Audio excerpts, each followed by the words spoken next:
एक बनिया था, शिव का परम भक्त, भगवान को बहुत मानता था। व्यापार करने के लिए नाव में बैठकर समुद्र के मार्ग से अलग अलग देशों में जाकर वो व्यापार करता था। शिव का भक्त था और आत्मलिंग की पूजा करता था। सज्जनों ध्यान दीजिएगा, अलग अलग प्रकार के लिंग होते, उसमें एक होता है आत्मलिंग, मतलब जो फिजिकल कोई लिंग नहीं है, कुछ नहीं है। आत्मलिंग मतलब कुछ नहीं। तो क्या? तो कहा कहीं भी यदि आप जाते हैं और आप शिव भक्त हैं और पूजा करने के लिए आपके पास शिवलिंग नहीं है, वस्तु नहीं है, तो केवल अपने हाथों से लिंगाकार ऐसे लिंग की आकृति बनाना है हाथ से, और अपने हृदय के पास रख के केवल आत्मलिंग है ऐसा मानकर अपनी आत्मा को ही लिंग समझकर उसका पूजन करना है। उसके लिए एक स्तोत्र है जिसको कहा गया है शिव मानस पूजा।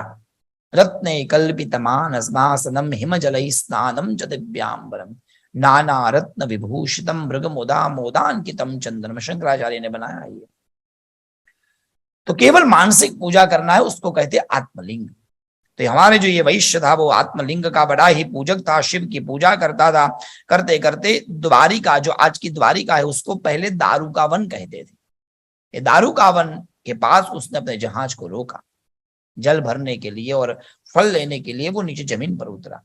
जमीन पर उतरा तो वहां पर दारुका नाम की एक राक्षसी हुआ करती थी। उस राक्षसी ने उसके जहाज को लूट लिया। इस वैश्य को पकड़कर वहां पर बंदी बनाया गया, और जब बंदी बना दिया एक गुफा में, तो वो गुफा में बैठकर वो भगवान शिव की भक्ति करने लगा। लोगों ने दारुका को बता दिया कि आपने तो उसको भर दिया है, परंतु वो कहीं तंत्र मंत्र करके हमारी राक्षस जाति के विनाश के लिए कोई अनुष्ठान कर रहा है। और ऐसी बात सुनी तो दौड़ती हुई दारुका वहां पर गई। हाथ में आयुध था और आयुध से जैसे ही उसको मारने गई, अनेक नाग निकलने लगे उसके शरीर से। आसपास में बहुत सारे नाग आए और वो दारुका नाम की राक्षसी को दंश देने लगे।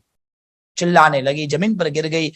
शेठ जी को उठाया, कहा सुप्रिय मुझे बचाओ, कुछ करो, ये मुझे मार देंगे। क्षमा मांगी उससे।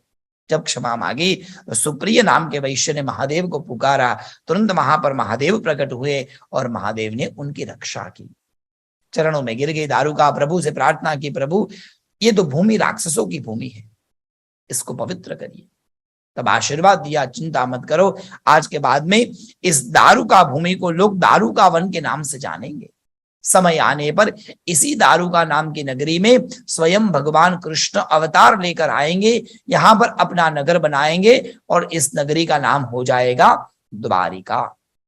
और वहां के राजा को लोग कहेंगे द्वारिकाधीश। बोलिए द्वारिकाधीश।